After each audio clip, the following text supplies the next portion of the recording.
We've heard a lot about values in the past few days, in fact, but it was very clear about the importance of values in accomplishment. And I'm just going to continue with it, build on it. Has anyone seen the inside of a computer? When you open the case, how it looks? Usually it is, you might have seen, you have seen too? Inside. No, inside, when you open it up inside. Usually it's, no. The circuit board. Circuit board, yes. The motherboard, no.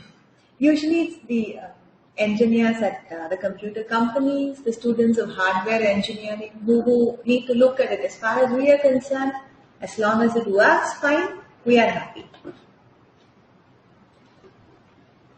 So what does it matter how the components inside are arranged or how the printed circuit board, the lines on the printed circuit board are drawn?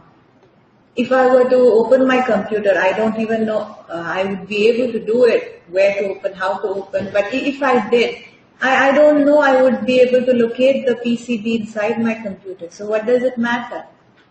Whether the memory chips on the board are set too close to each other to be aesthetic to the eye, whether the lines are all drawn very neatly, whether they are well balanced. To me, it doesn't matter. As long as the computer works fine, I'm fine with it. Yes. But then it did to one man. We've been hearing so much about in these 3-4 days, to Steve Jobs.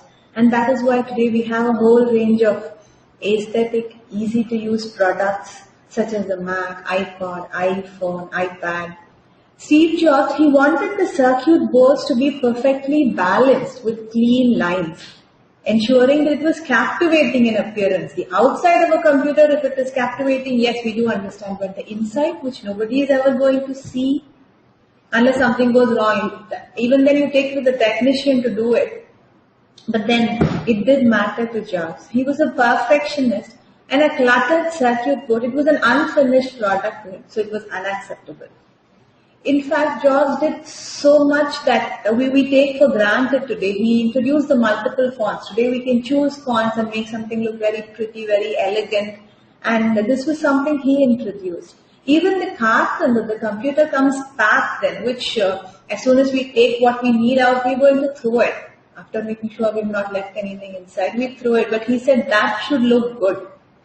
And all of our products today, we notice it all has rounded corners. The phones all come with rounded corners. He said it should have rounded corners because it should fit snugly in my palm. And he said remove the on-off button from the iPod. Why should the user have to switch it off? It should get switched off by itself. And everything should be navigable in 3 steps, he said. So the user does not have to go clicking again and again, taking a long path to where the user wanted to go. And and all the windows, the dialog boxes, they have a title bar right at the top. And he said that should be beautiful. His engineer said, what does it matter? It is what comes underneath that which really matters. Who's going to look at the title bar? But Jobs said, no, it should be beautiful. It should look good. And we heard about the calculator yesterday. When he designed it, he didn't design, when the designer in his company showed him some calculators, he said, no, it doesn't look good. He turned down 20 designs. And finally his designer, he got fed up and he said, here, design your own calculator and then give it to me. I'll incorporate it in all the computers. And so he tried many and he said, I want something that is beautiful. And at the end, when he was sick and when he was in hospital, he had a oxygen monitor taped to his finger.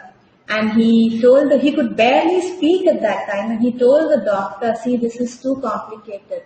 I'll tell you how. He suggested ways of simplifying the design of this oxygen monitor so it could be simple to use and it could look good. He said, this is very ugly. He was dying, but then he said, why don't you make it look better? It can still look better. And so he wanted all his products to be easy to use, user-friendly.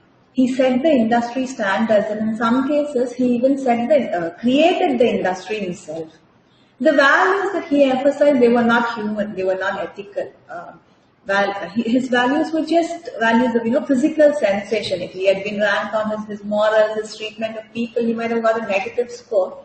But then he attained this perfection in appearance and aesthetics. He made his products look good. They had an elegant design. They were easy to use. They were simple. That was one of the things that he valued. And such a value for physical perfection. It took Jobs to the height of not just one but multiple industries: computer, animation, film, music, phone, the tablet industry. So this is one value that this man practiced, which resulted in such phenomenal success for him. And we've also heard about Sears, or what Julius Rosenwald did in Sears. In this case, it was the value of trust, of reliability. When a man says, if you don't like something, then bring it back to me and I'll give you your money back. He earns the trust of the customer. And this trust actually took Sears, it was a small mail order catalog company. From there, it became the number one chain of in the world for 70 years until 1989. It had that number one position.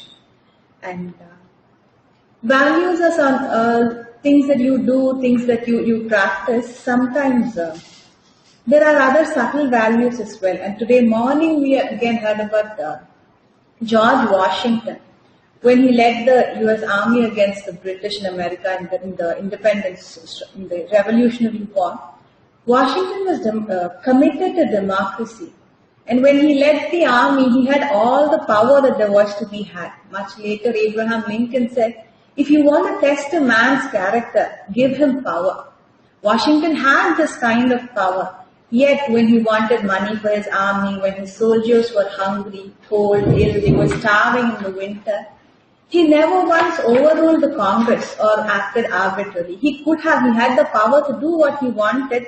Still, he sought to establish a democracy where the military would serve the elected government and not overrule it. And so, this very great self-restraint, expressed even under pressing conditions when his soldiers were starving in the winter, convinced everybody that this was one man they could trust with an absolute power. And so, he was unanimously elected the President of America twice, and he would have been the third time also, only he said no more than 2 terms, and this was the precedent he set in the US, which has been followed till date. So, there are numerous such values that we find in people. We follow some, we see values in others.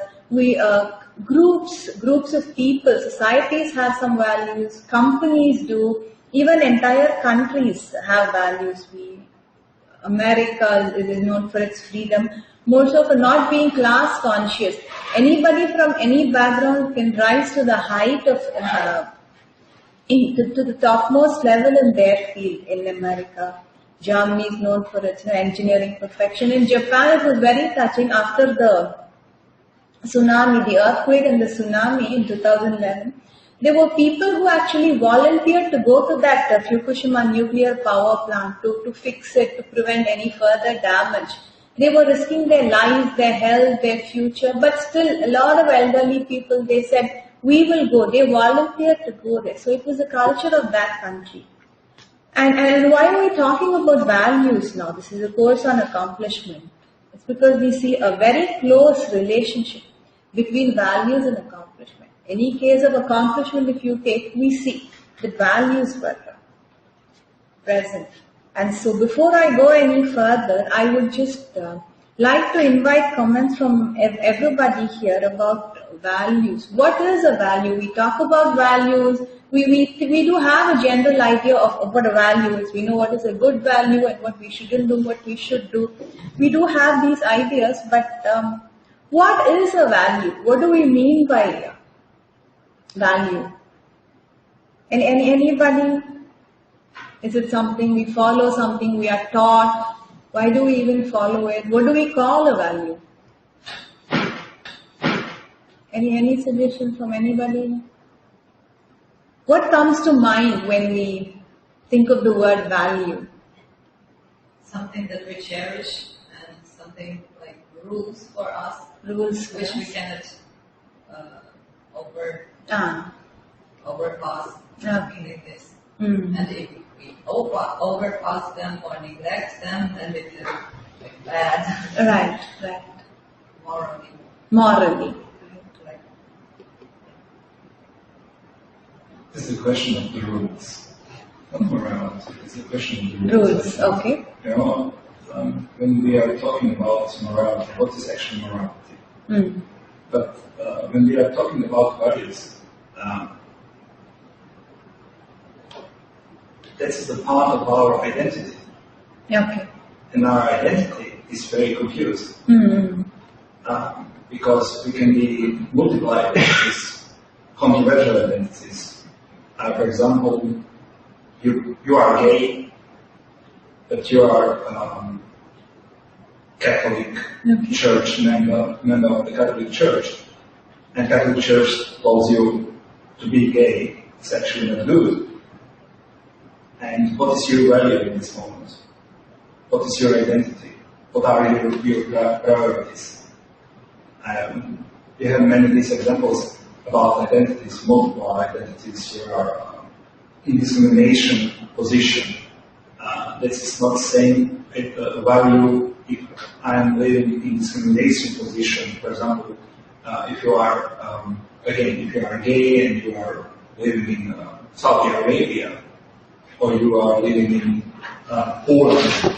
Living in Poland, it doesn't care if you are gay or not, because nobody takes care about it.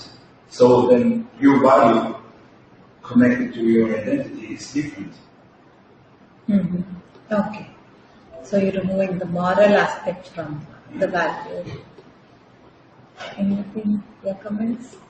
What would you consider a value? What is a value to you? I think I noticed two words. For me, values are separated into two parts. One part is the qualitative value, and the other one is the quantitative value. We introduced this to computers. Okay. I think numbers. Okay. So how do you express something which is in a mixture? How can you express the value of love within a qualitative measure? Right. And then a quantitative measure. Okay. You say sometimes, I love him so much. Yes. But how much is so much? Ah. And in the case of numbers, we have very clear associated right to the norms or to the rules, as he mentioned, at the cross street, more than 50 kilometers per hour. So this is an absolute value. So you get somehow get in contact with the police. Right. And for me, the power of values is in case to combine qualitative and quantitative values to one measure. Oh. You see, I take values to be those things that help us reach perfection, irrespective of whether they have a monetary benefit or not. Let us say a man values cleanliness of the work premises. At the first glance, it doesn't. At the first glance, nobody will think that cleanliness has anything to do with the prosperity of the place. But if you look into it, there is a deeper meaning for cleanliness. When a place is kept clean, the energy level rises. Because the energy level is raised, it brings more people there. More people coming to a place means more revenue. So a value is not directly related to profitability, but indirectly related. Okay. They are kind of behind the scene factors that govern the profitability of the operation. Okay. That is my understanding. Okay, thank you. Something like cleanliness can also be a value, and we feel cleanliness is a physical value. You keep the place clean and that it ends there, but cleanliness can raise the energy level in the place. It can bring more people there. More people would like to come there. If in the case of a business, a shop, an organization, cleanliness can raise the energy level there. It can bring more customers. It can raise the profitability of the place. And so it is really one value. We think it's just the external, the physical value of cleanliness, but it's much more profound. It's a lot more complicated than one value is related to many other values. The word he used was a value is a quest for perfection. Perfect. I kind of think of a value as an ever-receding goal. You can never fully achieve any value. If you achieve it for 1 minute, like the ballerina with a perfect performance or a gymnast with a perfect 10, for that moment you may have achieved the perfection, but the next time you do it, you have to strive all over again. So in the view of what I said this morning about energy flow and the process of accomplishment, and of course, I think we need to clarify the word value can be used in many ways. I mean, what's the value of my pen? Well, from one point of view, it's $1.50. From another point of view, this is my precious pen. It was given to me. It was given to me by my favorite person or somebody I value greatly, or it was used to sign the Declaration of Independence or the Constitution of Ukraine.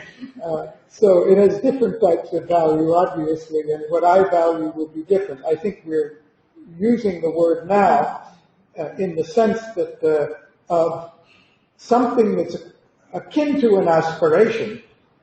It is a high, idealized conception of perfection in at least one qualitative dimension. And those who are committed to that, whatever it is, you gave the example yesterday of the Chettiar community, which had taken the value of my word is my bond so seriously that anybody would trust them with money. Even a young guy whose father had died in debt and he's a 23-year-old and he says, I want to start out and earn a living, people will lend him money because they know this boy will dedicate himself to repay whatever he borrows. And there are other examples like that. In the U.S., the Quakers who came to the U.S. from England, they started, I'm talking about more than 200 years ago, what they called the fair price shop. We don't talk about that anymore because presumably most are fair price now. The fixed price shop, where you go into, when I went to India 40 years ago, every shop you go into, there are no price tags. And even if you want to go buy a mango on the street, it's all negotiation. But they introduced the fixed price for every product 200 years ago with the idea that it's wrong to try to make too much profit. So they want to give a fair price for everything. The result was they became the most prosperous. They were trying not to make too much money. They became the most prosperous merchants in the country because everybody wanted to go to buy at a Quaker shop, and then they started some of the biggest banks in the country. So it's an idealized goal of perfection in some dimension which releases enormous energy. Because if you want to keep your promises, you mentioned yesterday about the Englishman, wasn't it? The English, before they were traders, before they were literate. Before literacy was widespread 400 years ago, how do you enter into commercial relationships with others? The only thing you have to say, they have is your promise. And your promise, if you're really going to keep it under any circumstances, is a tremendous, the first item in Baudin's Declaration of Human Responsibilities. I liked it very much.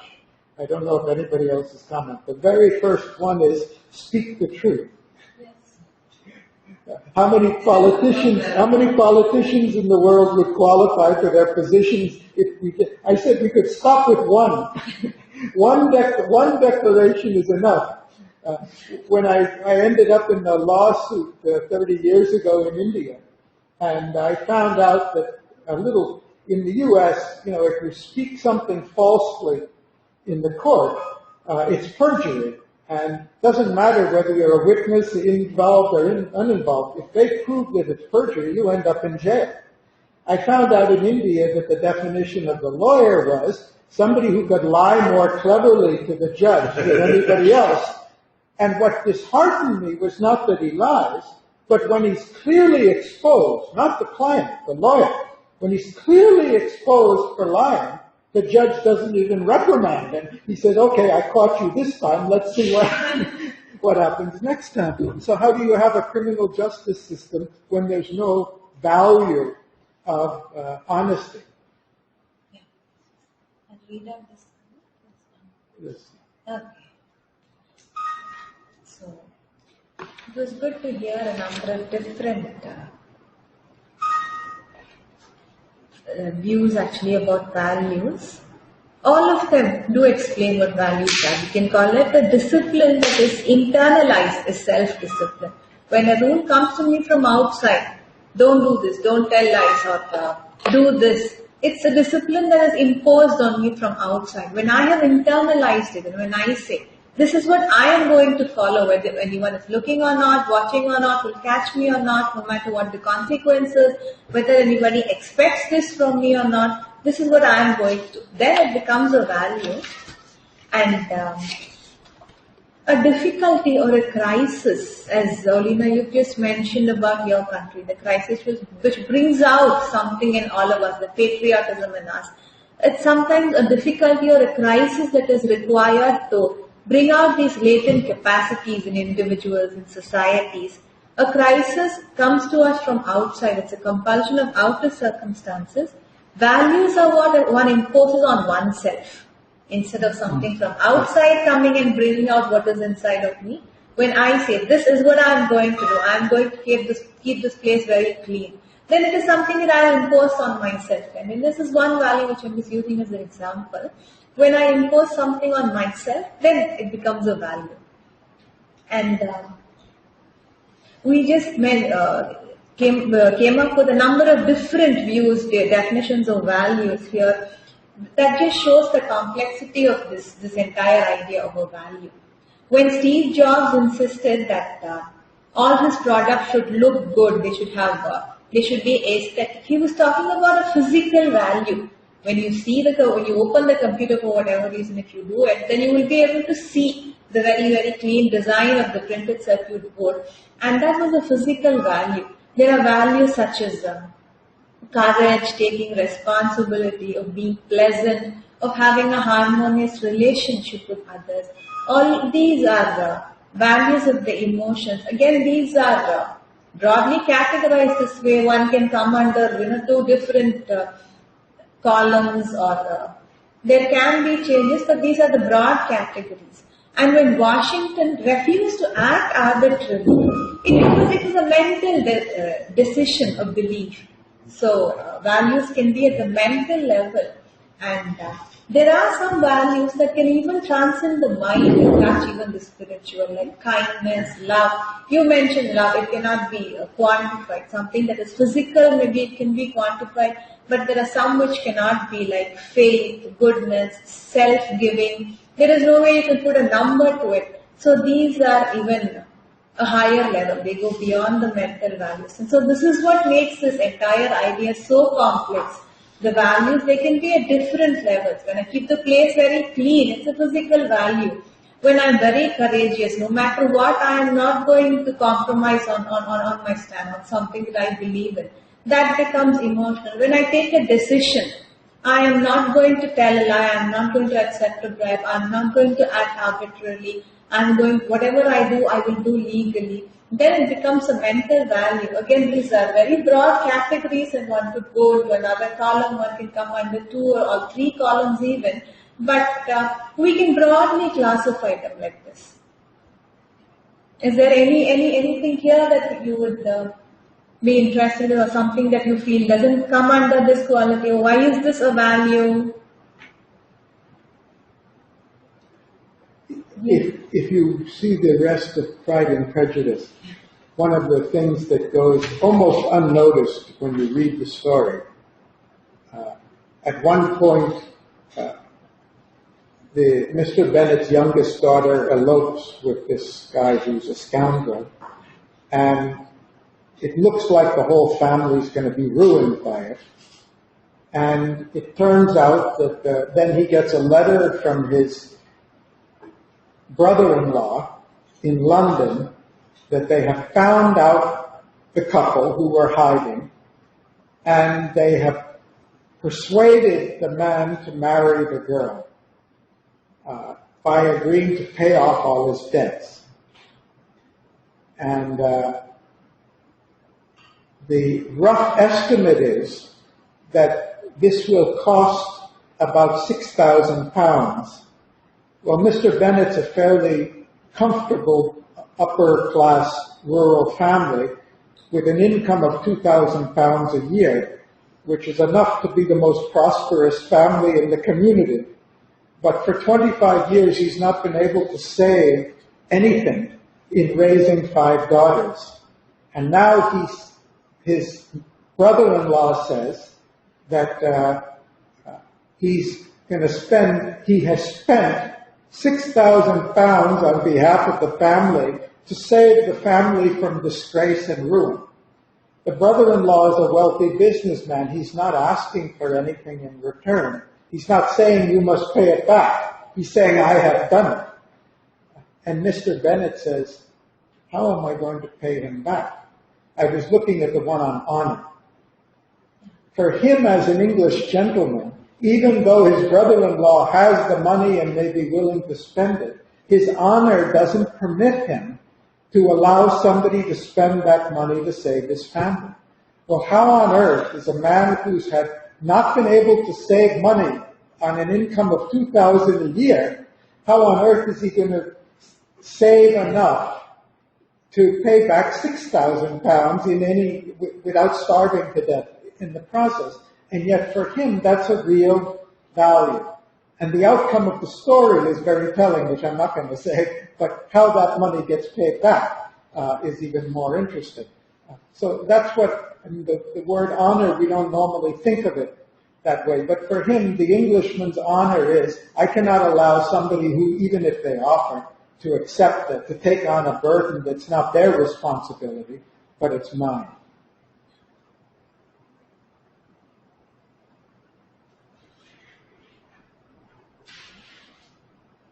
If at any time you can think of any examples or new values, we can always add to this, and I'll be mailing this to everybody.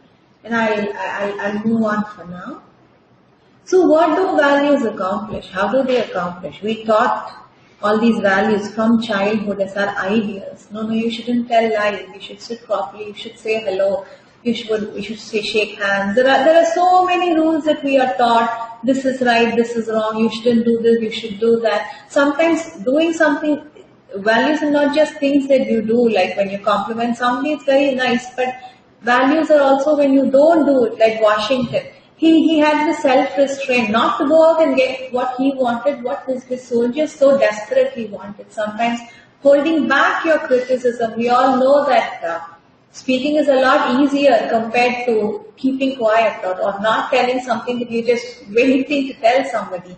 So sometimes even holding back your criticism, complaint can also be a value. And we are taught all of these. All our fairy tales, our folk tales end with some moral at the end. And many of our books, our movies, they give us something like this. We hear them from our parents and teachers and speakers, writers, religious leaders. All of them tell us this. In some cases, we do see the result of practicing a value. If I work very hard, then I clear all my exams, I get good grades.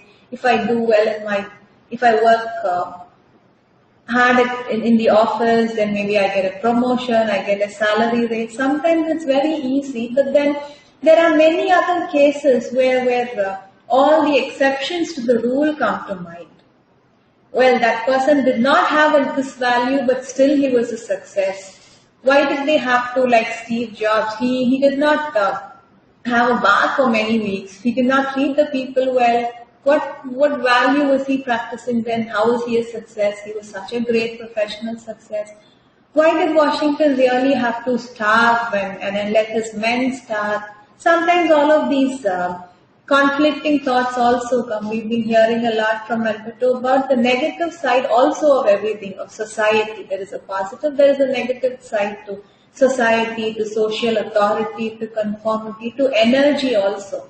And so, what do these values do? Do they have any value at all? if you take any case of sustained success at any level, in any field, anywhere in the world, an individual, an organization, a society, accomplishment has always been accompanied by values. Maybe it is just one value to the exception of all else, like in the case of Steve Jobs. It was physical perfection, that and only that. And that raised him to that highest level in his field. It can be a number of values to different extents. Or it can be a few, all of them raised to a very high extent. But without these values, no case of sustained success is ever possible.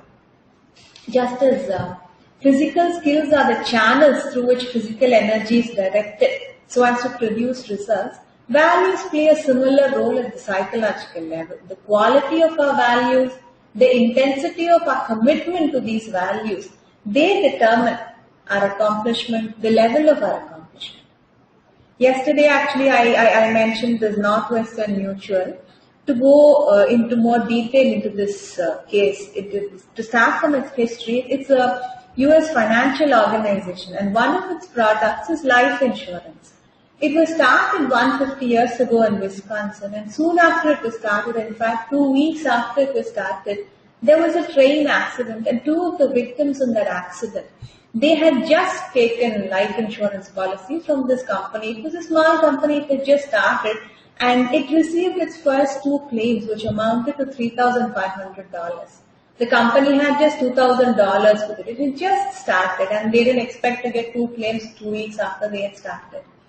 And the president and the treasurer of the company, they borrowed personally, and then they actually paid these the families of these claimants. And as soon as they did this, the news spread, and they got more, their sales increased, they were able to expand into more markets, because people see when this company is willing to do anything, regardless of the situation, regardless of where they are, when they are willing to do anything to honor their work, then that builds a huge reservoir of goodwill of the people. It wins the trust of people, and that becomes invaluable. And the company came to be the most admired in the field. And 1.5 centuries later, we see these values are still practiced in the company. When they are not satisfied with the government investigation, even if it means they will have to spend more, they still launch their own independent investigation. Even if there's a benefit of doubt, they give that doubt to the customer, and then they pay the entire amount. Even if the policy has lapsed, if they feel that it is a very exceptional case, then they give the benefit of doubt to the customer. And it's joked that you can recognize a Northwestern Mutual agent by his halo. So he's like an angel. It's joked that in his field, this company's agent alone has a halo around his head. But what has the company achieved apart from this halo? Is it of any use? Well, it has got the admiration of the people, of the corporate analysts. It has the #1 position in the individual life insurance in the country, plus unsurpassed ratings for insurance financial strength from all the major rating agencies in the US. And so actually values are not just lofty ideals, that things that are taught to children, which after some time become irrelevant when after some time you feel, oh no, the world is so different. All this is taught to children in kindergarten, all that's fine, but we have to be practical. Actually, values are practical. When they are mixed with some common sense, when they are applied, values still have a practical value. They actually even make business sense, like we see in the case of any company today. It's successful only if it has values. Anything, even the simple physical value of cleanliness. We've just talked about cleanliness a little today. When Walt Disney, he opened the first Disneyland in California in 1955. It was the world's first modern amusement park in the world. Till then, amusement parks were these, dirty, crowded, noisy places. It was filled with rubbish on the ground. It was just a place that the children dragged their parents to. But when Walt Disney, he started it in 1955, he invented the theme park actually, and he insisted on absolute cleanliness. He said there shouldn't be a piece of paper on the ground. If there is a piece of paper, somebody has to come and immediately pick it up so that the visitors are embarrassed, too embarrassed to dirty the place. So he insisted on this absolute cleanliness in the place. It sees 50,000 visitors a day from all over the world, mainly children, families who come to have fun. And imagine the number of people required to keep this 85-acre space clean. And so actually Disney, what he did was he studied the general mentality of people, and he found that people are willing to carry their trash with them for an average of 30 steps. After 30 steps, they toss it wherever is convenient to them. And so what he did was, throughout the premises, he placed these trash cans spaced 30 feet apart. So whenever anybody wanted to throw anything out, there would always be a trash can ready for them. And fining for littering, it works in some cases, in some places, but in an amusement park where people come to have fun, when there are more children, then it's no fun to always be under this fear that somebody might catch you for littering. And so he said, instead let us make it so clean that we actually make people feel embarrassed to throw anything. And this is how he implemented the value of cleanliness, and he made it everybody's job, not just the cleaning staff. Even starting from the executives onwards, if anybody found a piece of paper, they immediately have to pick it up. And cleanliness is not why people visit a theme park, but it was a value that contributed to his success. And not just that, it changed the entire amusement park industry in the world, from carnival places to the masses. He made it a very prestigious holiday destination, and in 2009, despite the economic downturn, Disneyland saw an 8% rise in the number of visitors. Cleanliness was not the only value that he practiced, but it was one of them, and that also contributed to the success. So values do very, very much make even monetary sense. And there are many companies that actually put customer service before money. And we see in many cases that it actually gets them profit, even when it looks like it might be a loss. There was a case of contamination of Tylenol, a medicine. Usually it's a fever and cold. This medicine, the product of Johnson and Johnson, there were a few cases found around the Chicago area that some children who consume, some people who consumed this Tylenol, they died of poisoning. And so there was a panic, and people stopped buying this product. The FBI, the Food and Drug Administration, they found that the contamination was limited to this Chicago area, and they in fact advised Johnson & Johnson not to take any drastic action. But in spite of that advice, Johnson & Johnson decided to immediately recall 31 million bottles of Tylenol at a cost of $100 million, and contrary to the consensus of the experts, within a year, the product had gained 90% of its previous market share. So there are times when we think following a value will actually lead to loss, but it is the exact thing which saves you, which gives you a profit. And today we see Google is very, very famous for, apart from its products, for the freedom that it gives to its employees. We hear such fantastic stories about what goes on in these Google inside the Google offices. One of the values that Google has is the freedom that it gives the employees. Specifically, it has this option of the 20% time, where its employees can actually spend 20% of their time in any project that interests them. Usually in the company allots a project to the employer, and whether employee, and whether he or she likes it or not, that's the work that they are assigned, that's what they have to do. But in Google, the employees can choose anything that they like, and 20% of the time, one day in a week, they can spend on that project. So this is freedom that the company gives. And out of this freedom, out of this 20% time option has come successful products like Gmail, which we all use today, Google Talk and News, Google Sky, Google Grants. All of these came from that 20% time.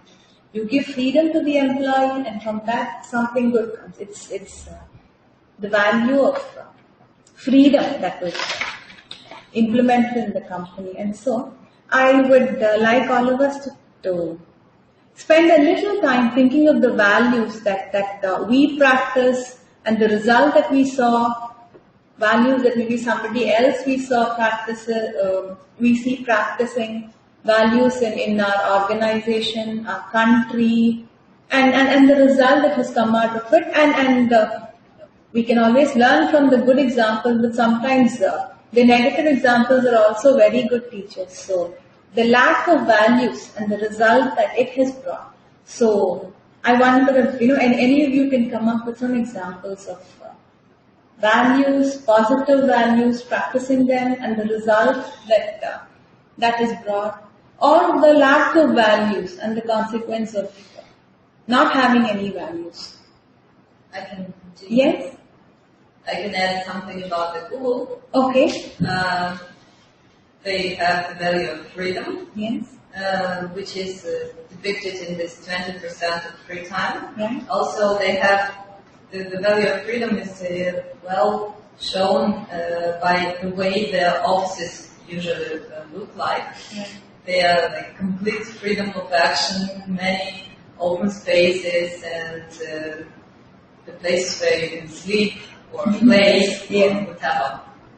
And another value of Google is creativity, because there are many crews that they employ new employees, and there are no demands of education. Like the employees don't have to be highly educated; they just have to be creative. Right. Thank you.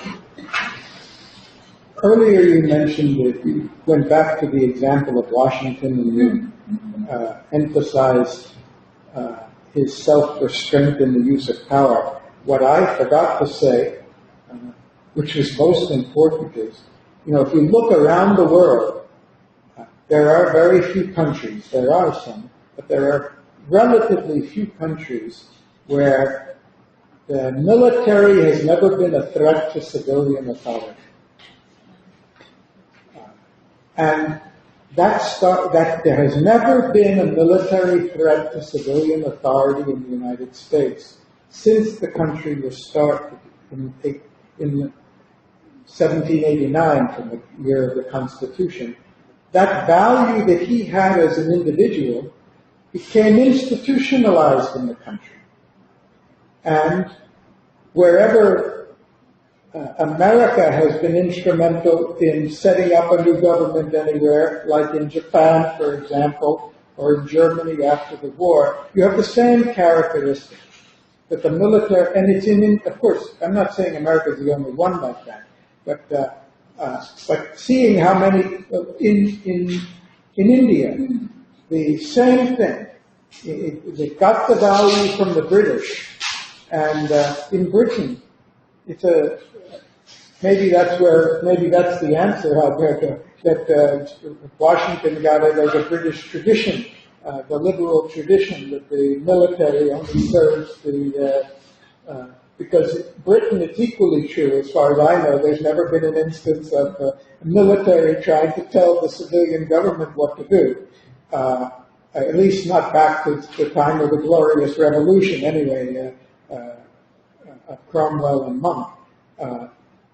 But I see it in India. There's just no question of the Indian military ever trying to dictate. So it shows how the value of an individual can become the value of an organization and even the value of a society as well.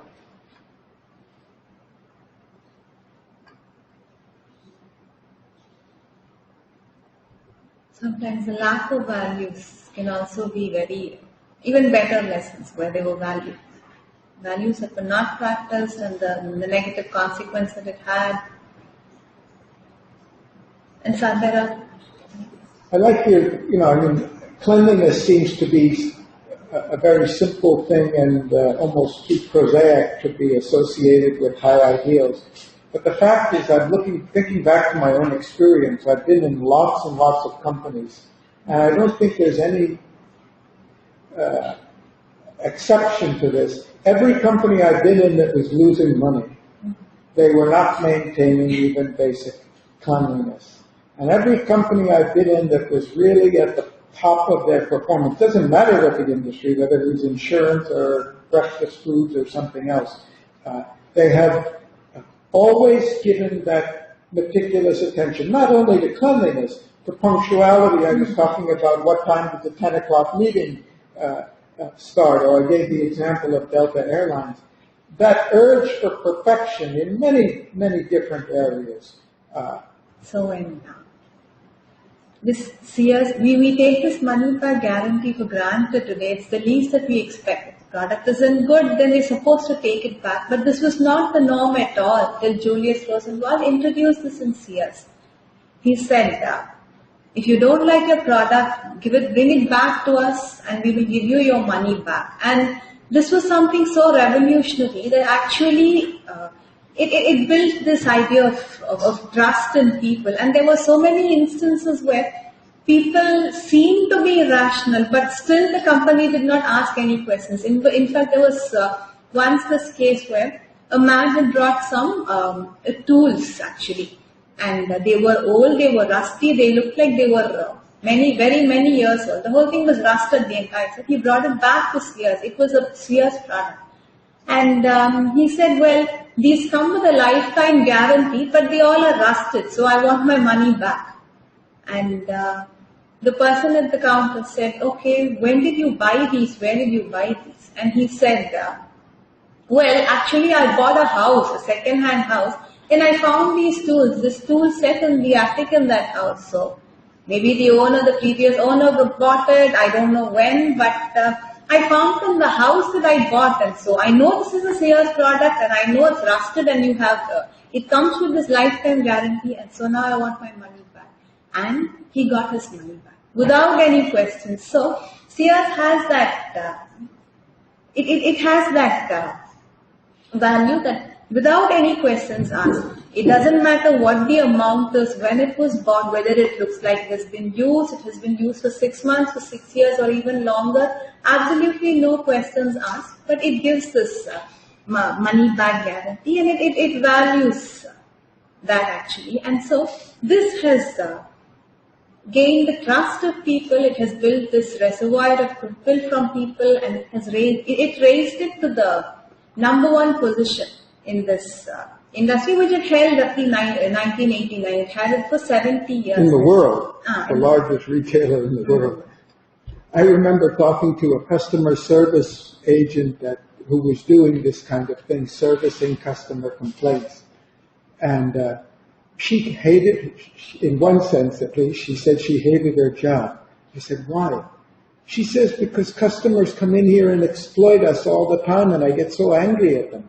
She said, I had a lady come in last week with a pair of high-heeled shoes where the heel was obviously worn down by a very great amount. She said, I'm not happy with these shoes. I want to return them. She said, when did you buy them? 6 months ago. And their instruction is to happily take it back. We interviewed the president of Sears chairman of Sears at that time, a man named Brennan. And we said, how can you do this? I mean, you're not dealing with the upper class. This is a middle class. So how could you do this? What does this cost you? And he could pull out the data and tell you exactly what it cost them to support this. This was a guarantee introduced in 1900. Nowadays, we take it for granted. It's become a world standard, or in many places it's become the standard. But at that time, it was unheard of. And he can tell you how much it cost them and how much they gained. When I was growing up, 50% of the replacement tires and replacement batteries for cars sold in the entire country were bought from Sears. Because everybody knew that if you're not happy with it, if it doesn't work, you'll definitely get your money back.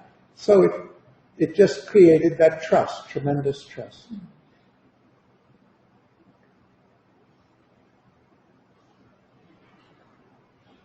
You don't have humility on the list.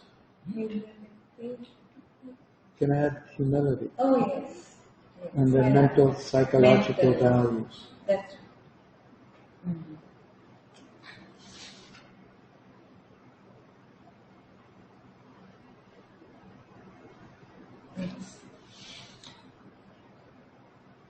Yes, oh yes, please. Maybe if you have the word unity, Unity. it's very well if you use also the word diversity. Okay. Because unity and Right, diversity right. also Very for that. Yes. That's Exactly. And I'm wondering all the time about this motto. You what? Of this saying or this motto, unity in diversity, because it's very hard to achieve and somehow. You're right. Actually, it's a motto of the Academy, too. Yeah, from 1960. There it had the practical, it wasn't just a slogan, because this was an academy where all different arts and sciences, we were supposed to find the unifying factor. And just as you said, it's not so easy to get artists and scientists and business people and political statesmen in the room and find that unity. And that's kind of what we're trying to do here. We're trying to find the principle of unity behind accomplishment in very many different fields. Next week, we're trying to find the principle of unity in all the social sciences, which up until now have really functioned in watertight compartments, ignoring one another to a large extent. So you're right. It's a very important point. I'm not. Why you are mentioning, because you're mentioning, is it called unity in diversity or is it called unity of diversity? Because I had sometimes a discussion about this with the governor of Ulm. I was first of all thinking about the unity of diversity, and he told me that it's unity in diversity. And I said, okay, well, I think the one we are using, and I think the original in Latin is unity in diversity, but unity of diversity has a different connotation to you. Yeah, it sounds a little bit different for me. Also for unity of diversity, unity in diversity. Because if you use unity in diversity, maybe you assume that unity in diversity still exists, and you have to find it anyway somehow out. There is an essence of commonality, even in the greatest contrast. That's what it implies, yeah. A common ground or something fundamental. Say, we are all different human beings, but we all have value as human beings. Doesn't matter how tall we are, what country, or how educated, or what languages we speak, or how rich we are. There is a point of unity. We're all human beings, and we should have the rights and respect due to a human being. I think that's the spirit in which it was done, but maybe you have another a concept worth developing. It sounds good, unity of diversity. I've not quite got it yet, but sounds interesting. It's interesting you mentioned the unity, and Janani mentioned the freedom, because when I was telling the story of Abraham Lincoln, Lincoln's real problem was that he wanted to do both. If his task as president was simply to keep the country unified, it would have been relatively easy. But at the same time, he felt an equal compulsion to give freedom to the blacks, which was tearing the country apart. So they appeared to be diametrically opposite, and yet he achieved both. It's really an astonishing case. I don't know how it sounds when we say it, but when you read the story and you see how tight was the rope he really walked the razor's edge through this thing where it looked like he was going to lose both. He was going to lose the country and he was going to lose the freedom, and the blacks would never get their freedom. And yet somehow he managed to thread that needle and achieve both of them. And it really shows, of course, he really believed in both those values and was willing to give his life for them, for sure. So they're really powerful things. We give them a lot of lip service, and especially at the level of business, it's easy for a company to say, this is our long list of values, and they put them on the wall. But the research I've done in companies shows those that really excel for long periods of time, it's not that they talk about the values, it's that they live them down to the smallest detail, and that's a very, very challenging thing. Bowden's first declaration of responsibility says, speak the truth. sounds great as a nice ideal, but how many of us can live up to that in practice in all aspects of our life? I think we can solve all our problems with one responsibility. So I should ask the Revolution to put this phrase at the end of the declaration, yes, so the people No, you can stop with one, I think. You can stop with one, and if we after we finish that, then we can add to the list. I mean, from what you were discussing today about the situation in Ukraine, I think you see the relevance of it. We can't even get the facts. Not only from the East, we can't get the facts from the West. Because even when people know the truth, they don't want to speak it. It's funny because we're in former Yugoslavia in 1993, in the middle of the war here. I was the executive director of an international commission, and we were having a conference in Oslo as guest, hosted by the government of Oslo, government of Norway. But we were in private deliberation. It was not a public conference. We had 25 people, and we were debating the problem of the war in Yugoslavia, and including the responsibility of other European countries for things that they said and did which helped precipitate or encourage this development. And somebody came in, we didn't even know we were being monitored. Somebody came into the room and handed a note to the chairman of the meeting, and then he passed it to me, and it said, "The government of Norway requests you to stop discussing this issue because it's under deliberation in the United Nations." Now, I would have thought that anything that's important enough to be under deliberation in the United Nations should be discussed by every group that's around the world, and we should all be trying to do this. But in a democratic country, I mean a country you would think has the highest ideals of liberality and democracy, they only wanted one version of the truth.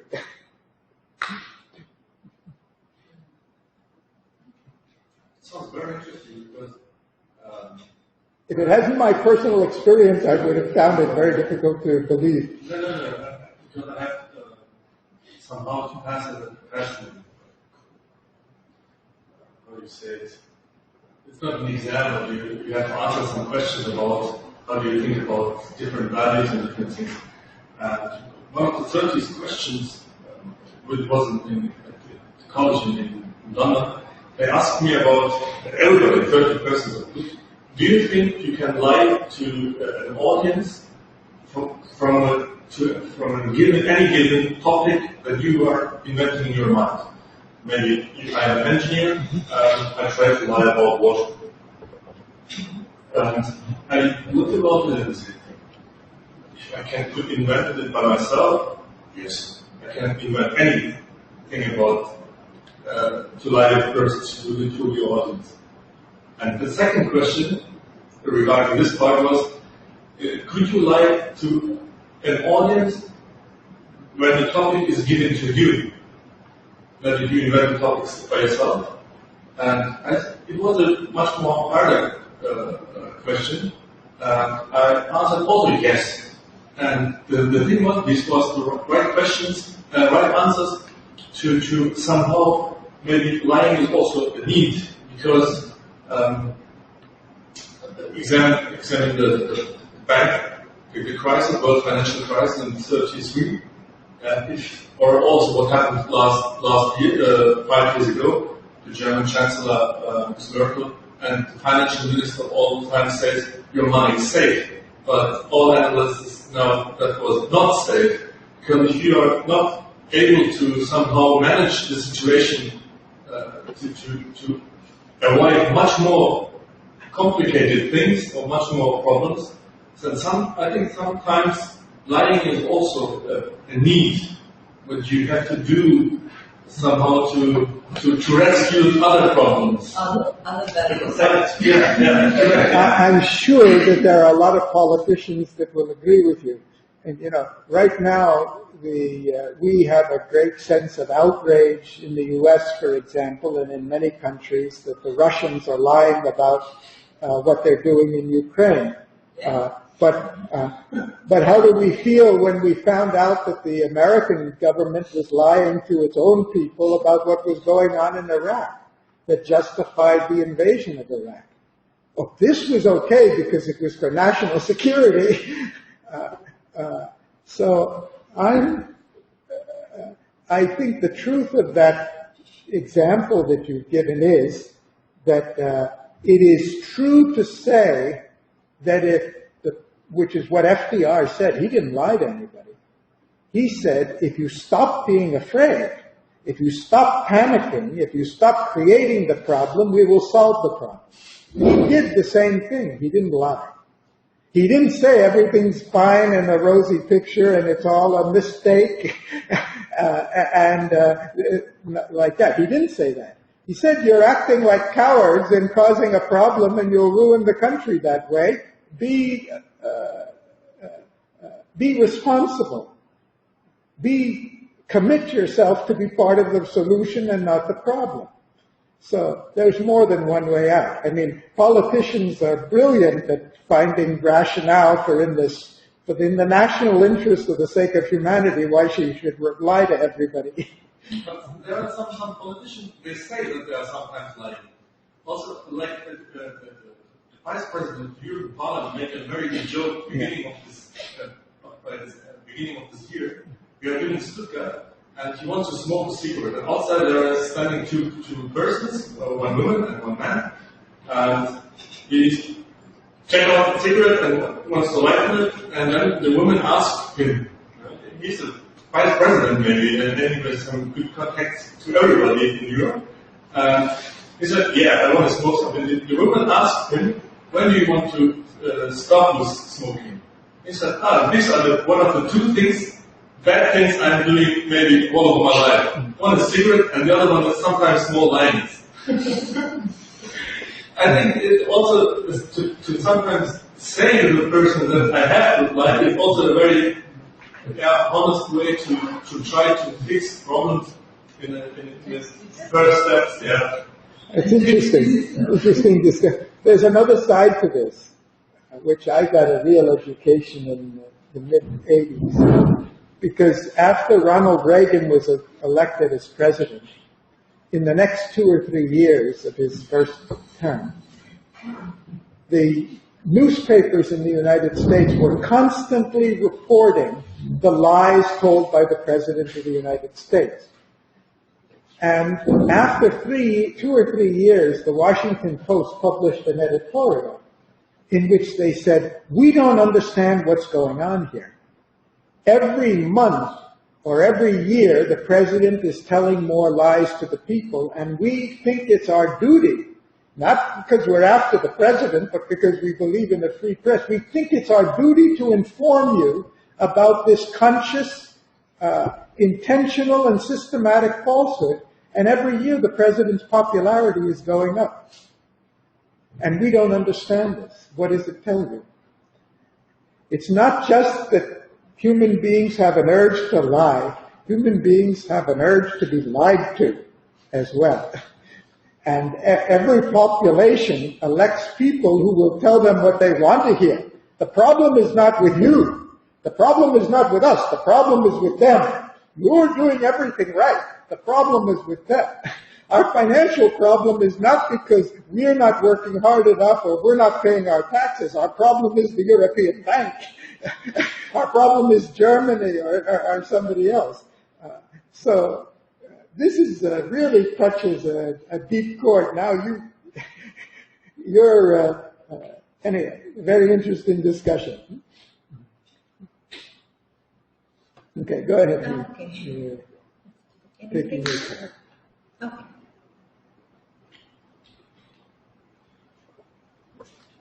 So, we just heard about this Lincoln and how he felt that unity and freedom both go together, and Hannah just mentioned about unity and diversity. So very often we see that values are all integrated. Even if you take the simple physical value of cleanliness, which I just mentioned in Disneyland. If Walt Disney, he had to achieve this type of cleanliness in this one theme park, how many things actually had to be done? First, he had to put these trash cans 30 feet apart. And then what a perfect organization of people, of systems must be in place to maintain this level of cleanliness. It's not enough to just put all these cans all over the place. They have to be emptied many times a day because there are 50,000 people visiting this place every day. And then the trucks emptying these cans, they have to be moving around all the time in such a way that it doesn't disturb the people who come to have fun there. The drivers must be trained to treat other people, to not disturb them, get in the way. Disneyland is supposed to be a city that never sleeps. Once the park is closed to visitors, 600 staff members, they come out, and under portable floodlights, the entire place is thoroughly sanitized. All the light bulbs, they are checked to see if anything needs to be replaced. All the places that need to be repainted, they are repainted, they dried overnight, and the tendency is to, in spite of all the cans, there are many places where there's no dry chewing gum on the street, so these are scraped with metal blades. And certified divers, they clean all the water attractions. And then there is also the training of people to be polite to other people. Once an employee was seen, this was during the day when there were visitors, he was seen spray painting a bench and drying it. And when some curious bystanders asked him what he was doing, he said, somebody's pen has leaked and so I'm just cleaning the place. Actually, somebody had scribbled on the bench and he was erasing it, repainting the place. But he is trained not to blame anybody, not to say, one of you has done this or somebody has done this. So, the graffiti is attributed to a leaking pen. So what should the training be like for every employee so that everybody can handle the situation with such finesse? So what we very often see is when one value is raised, a number of other values, they also get raised. They're all integrated. There's nothing that's separate from everything else. So very often we find this about values. One is raised, a number of related values also get raised. And there was... we also heard about Delta Airlines and the chairman C. Woolman. When Woolman started Delta Airlines, it was the height of the US depression and the company had just one plane. And it was said that Woolman had to pass his hat around among the employees to get fuel for the plane. And so he was always under this very great compulsion to practice thrift. He had to save money. And so he always looked to minimize wastage, and when a relay tower was dismantled, some 70 feet of rusty wire had to be discarded, but he wouldn't hear it. He said, sand it down and reuse it again. And at the same time, he wanted to provide quality service to his customers. And one way to provide service to make money is to reduce this turnaround time between two flights. As soon as the flight comes, you quickly clean it, and when it goes back, the more number of flights you operate, the more money you make. So that time in between had to be reduced. So the cleaning had to be done very quickly. And so he made cleaning everybody's responsibility, not just the cleaning staff. From the pilot onwards, the executives at the airport, everybody had to pitch in to clean the plane as quickly as possible. And so this brought a family atmosphere in the company, and it also tried to reduce the average time of answering phone reservation calls. And when it tried to reduce this time, it automatically improved customer service. And Woolman was preoccupied with the safety and the welfare of his employees, and this won their loyalty, their dedication. There was a friendly work environment, and this made the whole place more productive. Woolman, he was working all the time, but he insisted that all his employees, they stay at home on the weekend. He said, I work, but you all spend time with your family. And that did not see any strike or did not have to deal with any strike or a significant layoff. So this happens when you are concerned about your employees, they give the same thing back to you. And once Woolman, he was doing the rounds of his company at night, and he found an employee on the night duty on his chair asleep. And he went and he woke up this young man. This young man, he woke up with this start. He was absolutely certain that he was going to lose his job. So he woke up with this start, ready to be fired. And Woolman, he said, young man, if you're going to be asleep, why don't you switch off the light and sleep? Why are you wasting electricity? And now in one master stroke, he combined thrift and humanity. And this story, it made the rounds in the company the next day. And it made him more popular than a well thought out employee welfare plan or a salary raise could have done. And this way, when many values are combined, when we try to raise one value, a number of other related values also get raised in any place. And another case, actually, we've already talked about. Next, what's the time? Yeah. Oh, okay. I'll just quickly talk about it. Okay. So finally, how are these values implemented? I was very impressed by what Alberto has mentioned a number of times about feeling, about empathy. When we feel for something, it becomes truer to us. This implementation of values also. Value can be a plaque on the CEO's wall. It can be a long list. I had the very long list of all the values. It can be much longer than this. And then we can claim all this to be a value. But actually, how are the values implemented?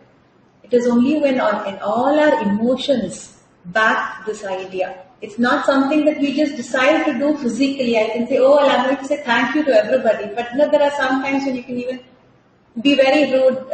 In fact, there was once a man who went to a shop and he collected his bag, he paid the bill, he collected the change, and just as he was leaving, the sales girl said something that he didn't quite catch. And so he said, pardon, and the girl immediately snapped. I said, have a good day.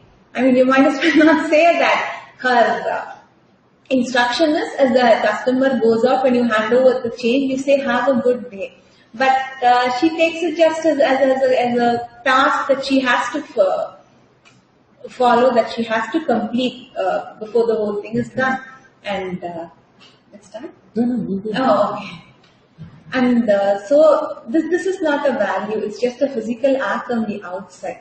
But there are also cases where people go far beyond what is required of their duty. Again, to take an example from Delta Airlines, once there was an elderly disabled lady who was traveling alone. And seeing this, a flight attendant who was going off duty, she was going off for a few days off actually. She volunteered to go as a passenger on the same flight on a 8-hour journey to accompany this elderly lady to her safely to her house. This was not required of her. Nobody asked her to do this, but she volunteered to do this. And so it is only when all our emotions are behind this value, when the value has the complete endorsement of our emotions, that we actually are able to implement them. It becomes a value.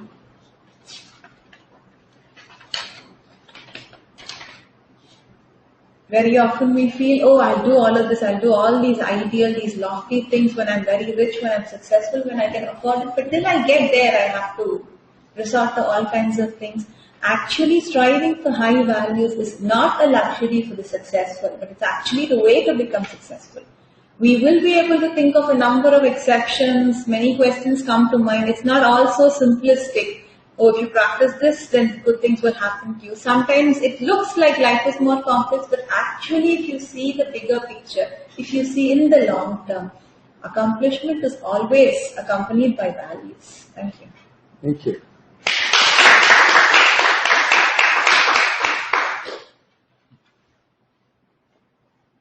Any comments, questions, any further discussion for tonight?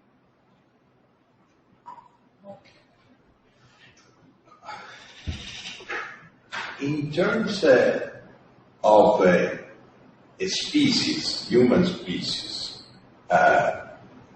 disentangling itself from automatic instinct reaction like many other animals, what survival and adaptive value you see human value have in increasing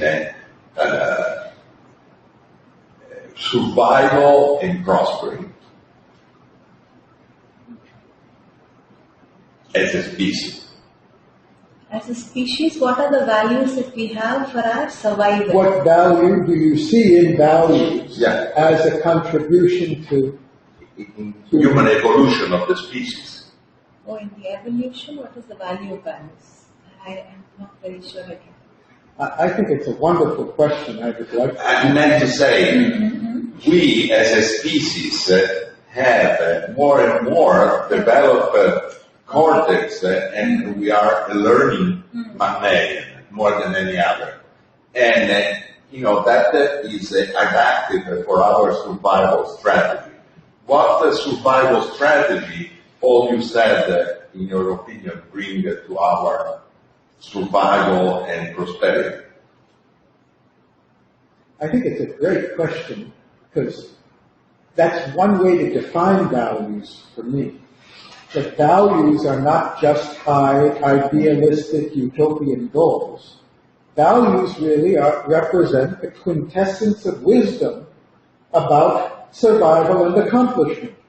And we tell people to do it because it's good, not to lie. It's good to be honest. It's good to be responsible. It's good to be humble.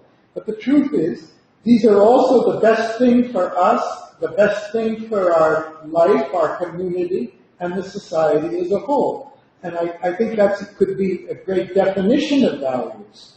Values are the quintessence of wisdom. And that's why all great cultural traditions enshrine it. Freedom is not just fun or convenient, but you've been saying it. Autonomy is the formula to bring out the best of our people. This very much reminds me of what's happening in India and Pakistan today. Maybe because I'm an Indian, but I still feel that we didn't go out to attack the country. It was Pakistan that came to attack India. And more than that, it sent that the border was very porous. Part of it was desert, part of it in the north. In Kashmir, it was mountainous. It was not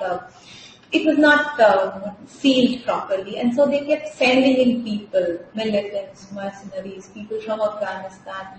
India was helpless. It struggled a good deal. For 10, 15 years, we had a lot of these problems. But India did not go to war, and it exercised a lot of restraint, even in spite of all the public outcry. Many Indians feel, oh, why are we like this? Why can't we just go attack the country? We will win because we are more powerful. It did not do that. And slowly things developed in the country. People got more educated in the border states. They got more employed. The borders got sealed more properly. And what happened in Pakistan is a lot of these young men, young boys who were trained, who were brainwashed and who were not educated, who could not find any other employment, they were taught only to kill actually. They could not cross over to India. They stayed back in Pakistan, and what they could do, what they were trained to do in India, they ended up doing it there. So values, I see personally in my country where I come from, that actually it has been a very great benefit. Today the whole world can see, there are problems everywhere, there are problems in India, but this self-restraint that the country exercised, it actually sent back to the country what they tried to give us. Thank you.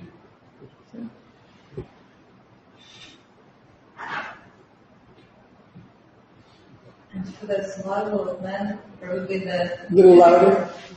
And for the survival of the mental of people, I think that first only the physical values, that was which mattered, and maybe some cooperation, primitive communication, and afterwards these new types of values appeared and developed. So our values as a human race are evolving. Yes. And not just evolving to higher level, but the values we used to apply just to our family or our community or our tribe or our village, we're now trying to apply more and more to the global village. So we're unified. It's not just this is the values for me or for us. is the values for everybody. And when you talk about human rights, everybody will agree we should have rights. But to mean that they should be universal and everybody should have the same rights is certainly not what's been there in history. Even during periods of, the golden age of democracy in Rome, in Athens, they had slavery right next to their democracy, and as we did in the U.S. just 240 years ago. So so our values as a race are evolving, and hopefully, we can look at not only the areas where those values are helping us. I mean, after two horrendous world wars, we're trying to enshrine something like universal human rights. We know how imperfect the whole thing is, but at least it has avoided so far a third repetition of this horrible catastrophe, unimaginable catastrophe. So it would be very interesting to do a study. I don't know whether anybody's done it, but if you do a study from 1,000 years ago or 2,000 or even just 200 years ago, and you trace the real evolution in the application of values, and you trace the evolution of the development of the society, I have a feeling they would correlate very closely. But that's not commonly understood, I think. And then if we project in the future and say, this is where we want to be as a race by 2050 or 2100, then where should our values be in practice, not as lip service, in order to get there? Be very interesting. When I was studying Lincoln, I mentioned briefly, I didn't put up the slide, I had a couple of slides that show the movement towards the abolition of slavery started 150 years before the Civil War, not just in the U.S., but in Europe, even in Russia and India and other places. And it kept going up. And then, of course, 100 years after the Civil War, it was still going on, and we had apartheid in South Africa until just 25 years ago. So the implementation of values, we had what we called democracy in the U.S. in 1789, but not until 1920 did it include women. It sounds pretty outrageous now to call it a democracy when half the country, plus the blacks who didn't have it, can't even vote. And even in England, which was the birthplace of democracy, until the 1860s or 1880s, unless you were a landowner, you couldn't vote. You didn't have the right to vote unless you owned land. So the highest of values have always been applied in a very skewed, partial manner. And the effort to extend them globally is a very powerful movement, but very difficult for the same reason. Yeah. This is a question for you both. It's actually a question for all of us, but for you both. What are actually the highest challenges for new paradigm, for the new world? What are the most important challenges? What we can do? Today you spoke lies, of course, forbidden because it's, of course, good. Our lies, the biggest challenge for marketing, PR. We spoke shortly. We don't know what's really happening in Ukraine. We don't know what's really happening in any part of the world. And I'm not sure that I don't know what's happening in my family. Because so many try to protect me and avoid to give me all information. But believe my family, our families now, we are talking about global world. What are the biggest challenges, and can we avoid their influence in today's society? I'm sure that we don't have the negative influence of media, of I don't know which ones, but maybe CNN or maybe BBC or maybe Al Jazeera or maybe some of them. We will not have all wars, or maybe not so dynamic wars, maybe not so hard escalation, or maybe they help us to see actually wars, because without this war, I will not have information about South Sudan, or Srebrenica, or another places. What are actually the biggest challenges for new world? I guess the challenge is, you can look at a challenge and an opportunity as two sides of the same thing. I'm not trying to just, but I mean it in the sense that, is your question, what are the greatest problems we have to overcome, or what are the things that if we do would have the greatest impact? Seem to be complementary, and there are things we've been discussing in the academy quite intensely, and it's not easy to say we just want this. Food is important, but sleep is also important, and clothes are also pretty important, unless you're living in South India, where the climate, you can survive without them in the climate. So I think the prioritization represents a subtle refinement to this. But if you ask me, what some of the things we think are most important to go to the next step, one of them has been a deeply held principle in the academy, is we've got to get rid of these nuclear weapons. Because it's not just the fact that somebody may use one, but these things represent an existential risk to the whole civilization. And as long as it's around, it just distorts human values. It just distorts all our decisions and our perspective. These things have no upside benefit to them. They're a cancerous disease that has to be eliminated and abolished. And we'll all be better off without them.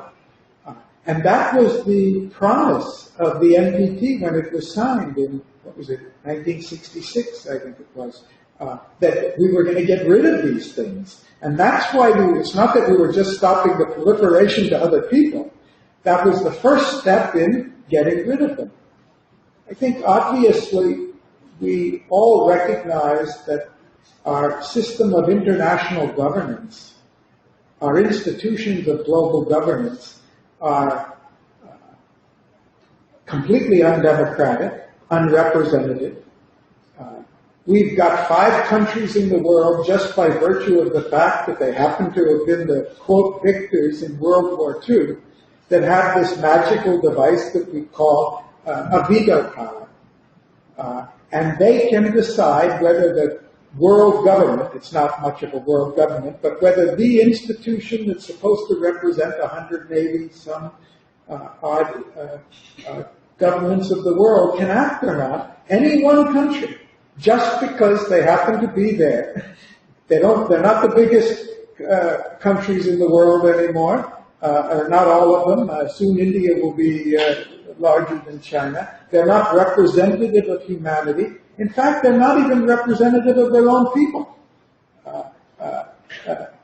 In no country does the government consult its people before it votes in the UN. And many of its decisions in the UN may not be supported. So clearly, we need a serious evolution of our institutions of global governance. We keep talking about democracy, and we're going to go into Syria or Iraq or Afghanistan in the name of democracy. But we're not willing for democracy in the global world. None of our countries that are claiming democracy are willing to have a democratic system. We don't have a democratic system today, and nobody's willing for it. India is not represented. Germany's not represented, Japan's not represented, Brazil's not represented, and Africa's not represented. And by what rationale, by what fairness, and how are you going to get, if we believe that representative government really works? The truth of the matter is governments don't believe that.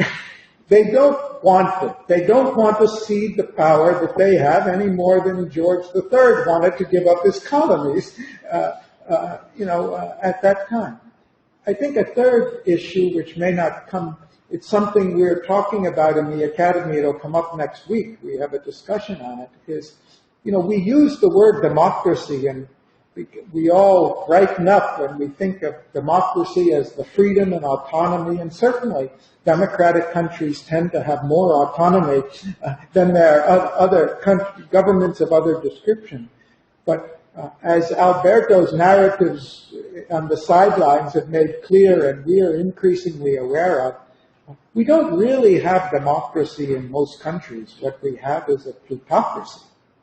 It's really money that carries an inordinate influence on what governments do, what policies they make. And I'm speaking of my own country, the United States, but it's not just there. Instead of illegal corruption, we've legalized corruption.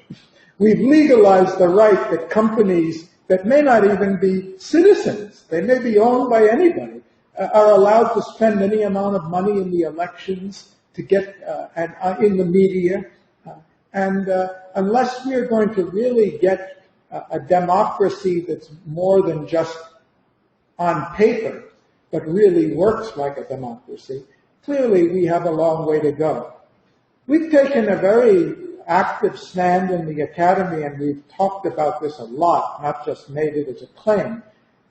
But I mentioned it earlier today, the issue of employment. We have come forward, and it's not an official policy of the Academy, but it's certainly something we have stated over and over and made a strong case for, that employment should really be considered a fundamental human right. The first argument against it will people say, yeah? But paid. Paid. That's very important. Not the. You have lots of possibility to work, but right. You need to be paid. Well, one of our fellows, Alexander Likatov, tells us a joke from the Soviet days. He's from Moscow. He said, we had a good system there. We pretended to pay people and they pretended to work. Paid, remunerative employment opportunity. Not that the government should go. We're not going back to communism or, government creates all the jobs. One of the reasons we're focusing so much on the need for new economic theory, which is our discussion next week, is because we'd like to show that the economy we have today is not because this is the way market economies have to work. This is the way market economies are working because of the policies and vested interests that have been guiding the policy decisions and incentives of it. A market economy can act in a very different way than ours are acting today. We don't need to have, and if you want a practical item on your list, I'd say the first one we should do is we should abolish speculation, financial speculation. And that's maybe the easiest thing we could do if we really wanted to, because all you have to do is tax short-term investments that are not made in productive assets. Financial speculation is destabilizing the whole global economy. We've got about $3 trillion in foreign exchange reserves, probably 2/3 of it in China alone, and the rest in Russia and India and Japan and Germany, a few other countries, just there for one reason, to prevent the international speculators from doing a run on the currency. $3 trillion which could be invested for productive purposes, but simply because if that money wasn't there, there would be a temptation for hedge funds to try to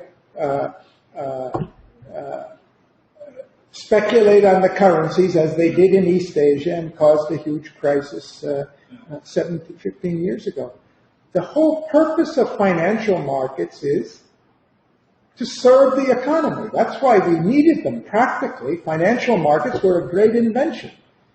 When merchants think no merchant had enough money to fix up a whole ship and take all of the goods to Asia and trade and bring it back, they pooled the money in the joint stock companies so people could pool their resources, and that was necessary for industrialization. Who had enough money to build a railway?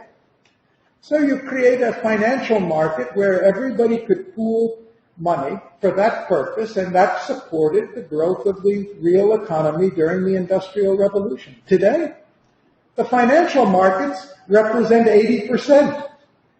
We've got about $225 trillion in global financial assets, and less than 20% of it has anything to do with the real economy. The rest of it's going off spinning on its own.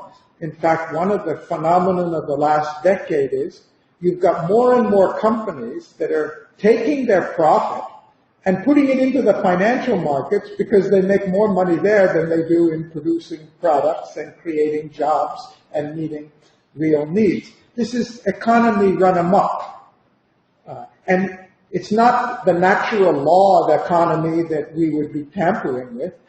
It's simply a question of how we tax different activities. We let people take everything non-renewable out of the soil and we don't tax it at all. Even if they're using the resources that belong to the future generations as well as the present, we don't tax it. But we tax our payroll. We tax people who work. We charge people for working substantially. But we give incentives for capital investment in industry, and we have very, very low capital gains tax, which encourages people. Why go through the risks of production when we can simply put our money in financial markets? These are not the laws of economics. These are simply public policies that are supporting where the money is today. So I think, this is just a few things I'm just throwing out. If you get in our conference on, go ahead. And what is this cybersecurity? Cybersecurity? Well, I think when you go down that list, we had a conference here, wasn't it here? Or it was in Zagreb. We had the conference in Zagreb a year and a half ago, and we had somebody, an expert in cybersecurity. So in that sense, if we're going to add things like cybersecurity, then... Yeah. Sorry, Ken. No, go ahead. No, you spoke about nuclear weapon, and that's of course really very important subject, very important topic. But today, if you want to harm somebody, it's much easier to make that by online, cyber world. It's much easy, much effective. If you work for Chinese government and you want really to harm Russia, go and steal the money, and you can steal the money online. You don't need to do something. You're right. About Russia and China. But you're right, which only shows that we are not going to achieve security just by building more weapons than the opposition. That if we want security, we really need a peaceful, harmonious international relationships. We were discussing at lunch today about the situation in Ukraine, and I mentioned that last year, was it last year? Yeah, last year, Ivo and I participated in a NATO meeting in Split. And we asked a question to the NATO ambassadors there and everything. Said, NATO has been the world's most successful cooperative security system of all time. The very principle of a cooperative security system is the more parties are part of the system, the less the possible threat. But at the same time, the more countries that are part of the system, the greater the perceived threat to anyone who's not in the system. So we asked the ambassadors there, can you please tell us what are your future plans with regard, NATO's future plans with regard to Russia? And wow, they looked at each other, who's going to talk on this? Thought you are crazy. Yeah, right. No, they're the enemy, aren't they? They're the people we're trying to do this against. And as long as they're outside the system, as long as we're trying to enhance our security in a way that's perceived as destabilizing them, then we're destabilizing everybody's security. And they came up, it's interesting because they came up, a number of them came up at the break. They were provoked by this question. In fact, they commented, the World Academy people have really made a contribution to this country, but I don't think it was appreciated too much. And they came up, oh no, the Russians don't want to be part of this system. Oh really? They don't want to be part of it? I see. So last month we went, that's what we did. Last month Alberto and I went to Moscow, and that was one of the questions we asked. He said, and we heard something very different from the other side. No, they don't want us to be part. They're doing this, they're fortifying against us. So when you raise the issue of security, you've rightly done. The basis for security is not more weapons. It's not foolproof. It's not foolproof computer systems, though we should try to do that, for sure, not just because of the government threats, but just because the more foolproof our systems are, the more trust we'll have in them, and the more they'll work. So you're absolutely right. But the real fundamental answer is, how can we create that global environment of harmony? And unfortunately, we don't have any leader today who's willing to stand up with a global vision. Imagine in 1991, after the end of the Cold War. I mean, we've done a lot. The world, with all the messes we have, the world is definitely a much safer place than it was in the 80s or in the 70s or in the 60s. And a lot of wonderful things have happened. But supposing we really had some visionary leaders at that time, we could have gone so much further than we really went. That was true even after World War II. You know, as if FDR had lived and put through this second Bill of Rights, there was actually a proposal that the British and the U.S. seriously considered at the end of World War II at Bretton Woods to creating a global currency. And then some of our wonderful economic advisors in the United States convinced the U.S. president, it was Truman by then, I think, no, we have a great advantage. Let's not. We don't want a global currency. That will. What a great foresight! Since 1970, you know how many financial crises there have been. You know how many countries have gone bankrupt because of exchange rate fluctuations, and how much loss of potential productivity there's been because nobody was willing to think globally instead of at the national level. We have another discussion next week, because you're really flagging issues of that course, about the issue of sovereignty. Winston has written on it.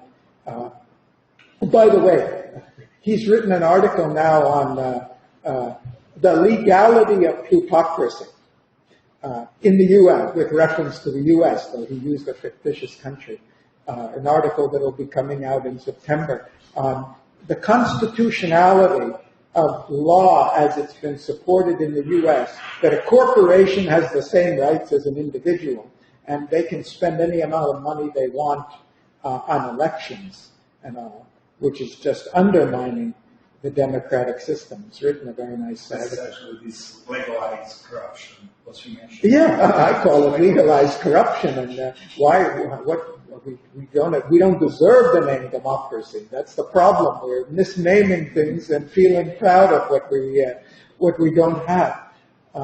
But he's written another article on the issue of sovereignty, because the concept of sovereignty developed hundreds of years ago. The idea of sovereignty as it developed at that time in Europe was a sound progress, because essentially the states of Europe came together and agreed that we must respect the international borders of each other and not interfere.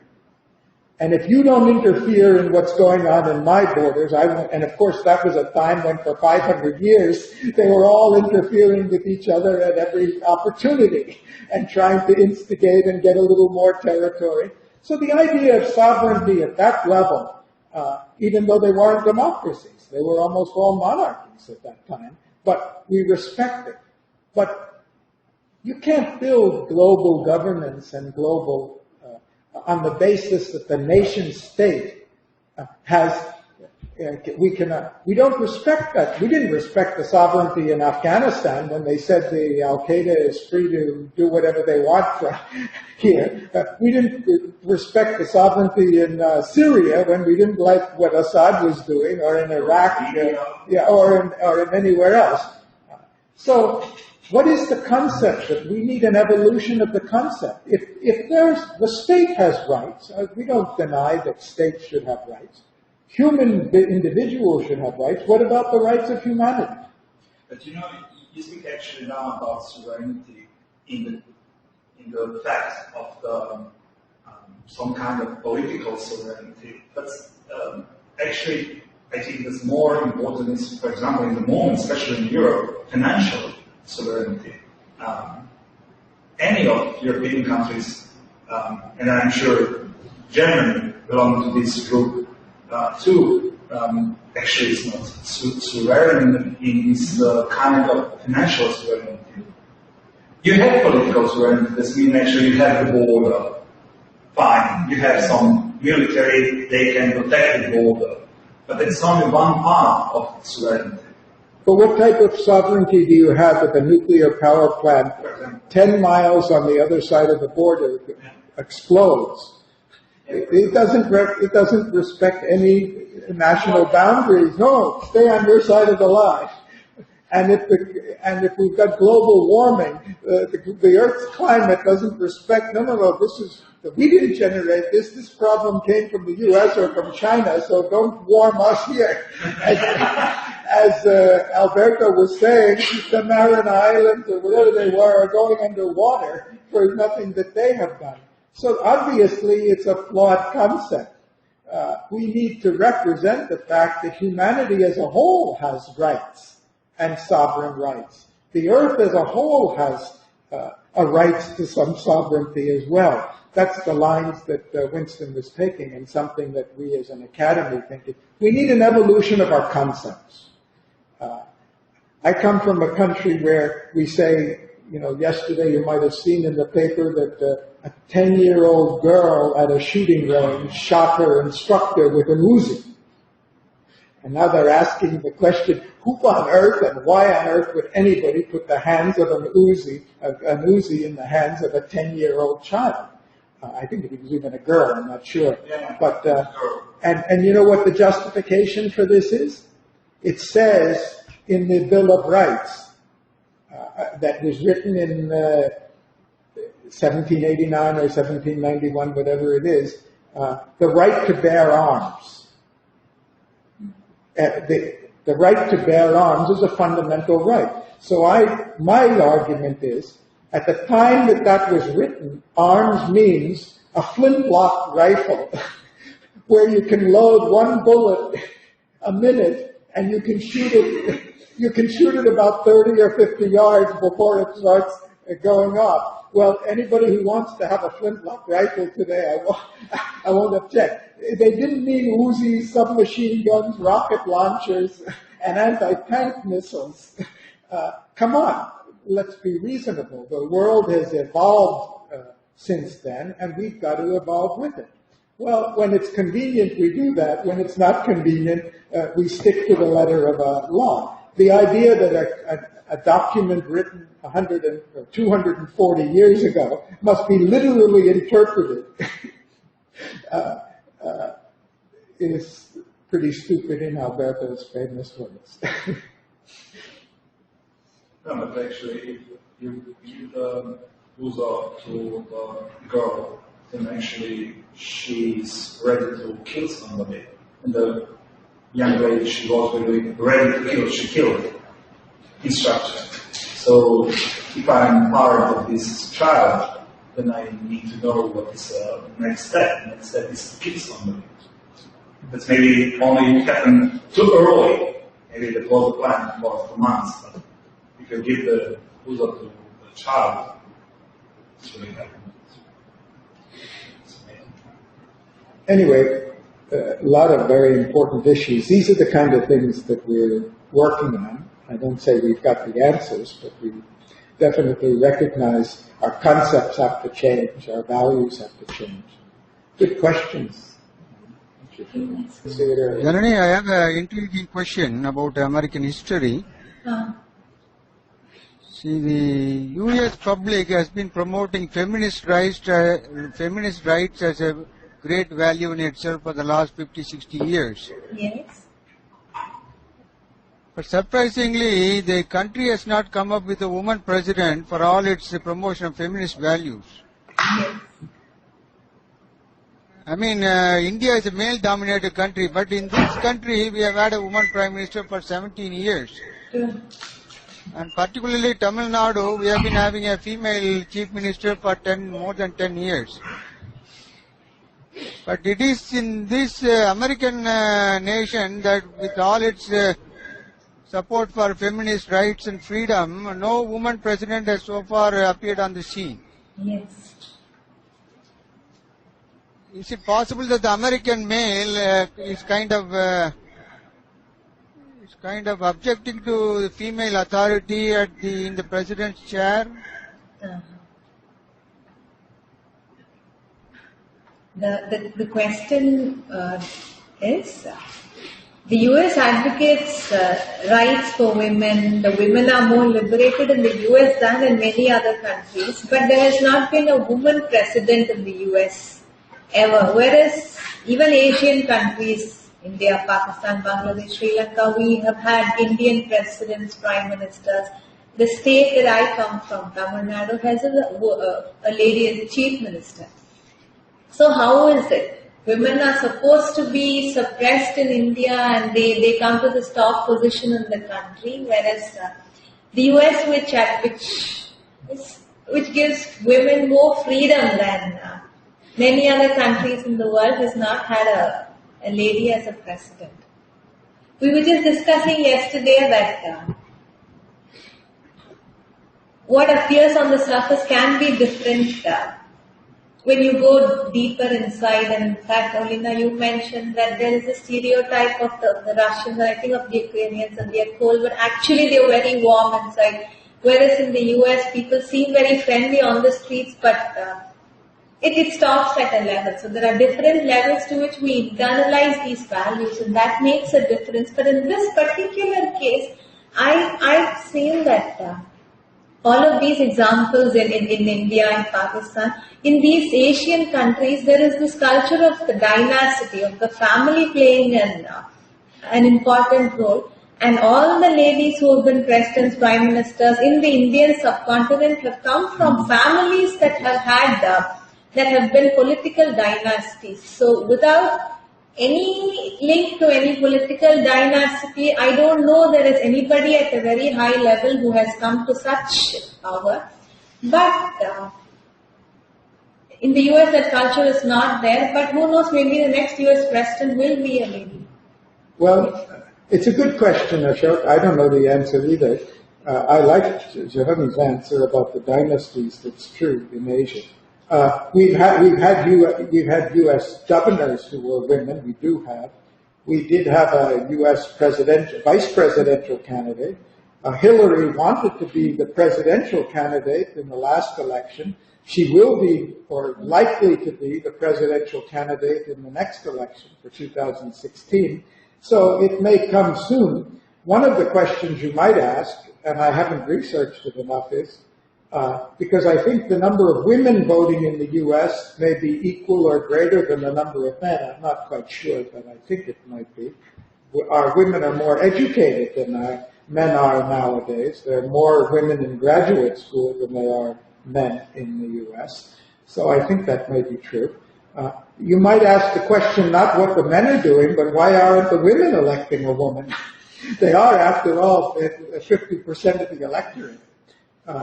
So I think that it's a good question.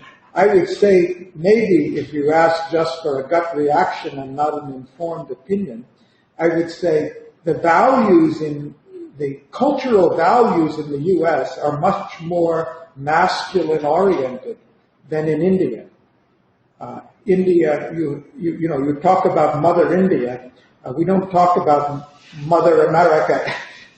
Our image is much more macho. We have a much more macho image of what America is and what a president should be, even if it's a mockery of, in many cases, as with President Bush, who really acted like a cowboy. So it may have to do with the narrative that Alberto was talking about, the political narrative or the national identity, as we have it, is very much oriented towards masculine values. And but that could definitely change in the near future. I'm sure it will change as we've had a black president too. But anyway, good question. Thank you.